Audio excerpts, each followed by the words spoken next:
பேட்டா லிஸ்ட்டுன்னு வந்து பார்த்தீங்கன்னா அவங்களுக்கு சம்பளமே இல்லாமல் ஷூட்டிங் ஸ்பாட்டில் வந்து அவங்க வந்தாங்கன்னா அவங்களுக்கு நம்ம பேட்டா கொடுக்கறது. இப்போ நிறையா பேர் வந்து பார்த்திங்கன்னா அந்த பேட்டா லிஸ்ட்டு போடுறப்ப அந்த கால் சீட்டை கனெக்ட் பண்ணவே மாட்டாங்க. அதாவது வந்து பார்த்திங்கன்னா கால் சீட்டு என்னென்னா புரிஞ்சுக்கோங்க. காலையில் 9 மணிலேருந்து 6 மணி வரைக்கும் நீங்கள் ஷூட்டிங் பண்ணிங்கன்னா அது ஒரு கால் சீட்டு. அதே மாதிரி காலையில் 9 மணிலேருந்து நைட்டு 9 மணி வரைக்கும் போனீங்கன்னா அது 1.5 கால் சீட்டு. இதே கால் சீட்டு வந்து நிறைய பேர் வந்து பார்த்தீங்கன்னு வச்சுக்கோங்களேன், டே எஃபெக்ட் நைட் எஃபெக்ட் சேர்ந்து இருக்குன்னு வச்சுக்கோங்களேன். நீங்கள் மதியம் 2 மணிக்கு ஆரம்பித்து நைட்டு 10 மணி வரைக்கும் போகலாம். அது ஒரு கால் சீட்டாக தான் ஆகும்.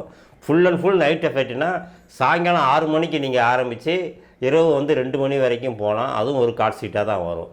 இப்படியே வந்து கால் சீட்டை மெயினில் வச்சு நீங்கள் ஷெடியூல் போடுறப்ப தான் உங்கள் வந்து சில சமயம் பட்ஜெட்டுக்குள்ளே அந்த படத்தை முடிக்க முடியும். முக்கால்வாசி பேர் வந்து என்ன பண்ணுவாங்கன்னா, அந்த கால் சீட்டை கணக்கே பண்ணாமல் 7 மணி வரைக்கும் எடுப்பாங்க. சில பேர் என்ன பண்ணுவாங்கன்னு வச்சுக்கோங்களேன், நைட் எஃபெக்டை வச்சுக்கிட்டு அதுக்காக ஒரு 1 ஹவர் வெயிட் பண்ணிக்கிட்டு இருப்பாங்க. ரெண்டாவது அந்த ப்ரொடக்ஷனில் வேலை பார்க்குறாங்கள அவங்களும் செட் அசிஸ்டண்ட்டுக்கும் வந்து பார்த்திங்கன்னா, நீங்கள் ஒரு கால் சீட்டில் படம் பண்ணாலும் அவங்களுக்கு 2 கால் சீட்டாக தான் ஆகும். இப்போ நீங்கள் 9 மணிக்கு படம் தொடங்குறீங்கன்னா செட் அசிஸ்டண்ட்டும் இந்த ப்ரொடக்ஷன்லையும் வந்து பார்த்திங்கன்னா 6 மணிக்கு அவங்க வேலையை ஆரம்பிச்சிருவாங்க.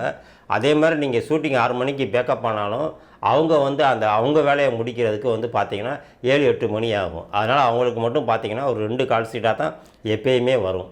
இப்போ ஒரு கால் சீட்டுக்கு ஒருத்தவங்களுக்கு எவ்வளோன்னு நான் சொல்கிறேன், ஓகேங்களா? இப்போ வந்து பார்த்திங்கன்னா லைட்மேன் வந்து பார்த்திங்கன்னா லைட்மேனு, டெக்னீஷியன், எலக்ட்ரீஷியன் மொத்தம் 3 டைப்பில் இருப்பாங்க.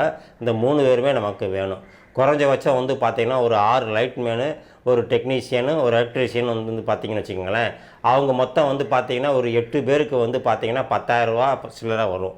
ஒரு மினிமம் நீங்களே ஒரு கணக்கு வச்சுக்கோங்க. 1350 ரூபா லைட்மேனு, அவங்களோட டெக்னீஷியனுக்கு 1500 ரூபா. இப்படி கால்குலேட் பண்ணி பார்த்துட்டிங்கன்னா அப்போ ஒரு ஆளுக்கு 1500 கணக்கு வச்சுக்கோங்க. இதே சேலரி தான் கிரேன்னு வச்சுக்கோங்க. கிரேன் நீங்கள் கூப்பிட்றீங்கன்னா கிரேனுக்கு வந்து பார்த்திங்கன்னா ஒரு 6 பேர் வருவாங்க. அந்த கிரேனுக்கு 6 பேருக்கு ஒரு ஆளுக்கு 1500 கணக்கு வச்சுக்கோங்க. அதே மாதிரி இப்போ வந்து பெட்ஃபோர்ட் டிரைவராக இருக்கட்டும், டிரைவர்ஸுகளுக்கும் இதே மாதிரி தான் 1350 ரூபா ஒரு நாளைக்கு சேலரி. இவங்களுக்கெல்லாம் வந்து பேட்டாவாக தான் வந்து அவங்களுக்கு வந்து போகும். இது மட்டும் இல்லாமல் நீங்கள் வந்து ஸ்டில்லு வந்து பேக்கேஜாகவும் பேசிக்கலாம். அப்படி பேக்கேஜாக பேசிங்கன்னா ஒரு படத்துக்கு 1 லட்ச ரூபா தர்றேன், 75,000 ரூபா தர்றாங்கிற மாதிரி பேசிக்கலாம். அப்படி இல்லைன்னு வச்சுக்கோங்களேன், ஸ்டில்லு வந்தாங்கன்னா ஒரு நாளைக்கு அவங்களுக்கு வந்து 3000 ரூபா கொடுக்கணும். அதேமாதிரி இதே டைப்பில் தான் நீங்கள் மேக்கப் மேனே நீங்கள் பேசிக்கலாம். ஒன்று பேக்கேஜாக பேசணும், ஓகேங்களா? நான் வந்து உங்களுக்கு வந்து ஒரு படத்துக்கு இத்தனை 1.5 லட்ச ரூபான்னு கொடுத்துறேன்னு மேக்கப் சீப்புக்கிட்ட நீங்கள் பேசி கமிட் பண்ணலாம். அப்படி இல்லைனா மேக்கப் டிபார்ட்மெண்ட்டுக்கு அன்றைக்கி அவங்க வர்றப்போ வந்து மேக்கப் மேனு, மேக்கப் அசிஸ்டண்ட்டு, இன்னொரு டச்சப் பையன்னு சொல்லுவாங்க, இன்னொருத்தவங்க ஹேர் ட்ரெஸ்ஸர். இந்த 4 பேருக்குமே வந்து பார்த்தீங்கன்னா 8000லேருந்து 9000 வரைக்கும் நீங்கள் வந்து டெய்லி அவங்களுக்கு பேட்டா கொடுக்க வேண்டியது இருக்கும்.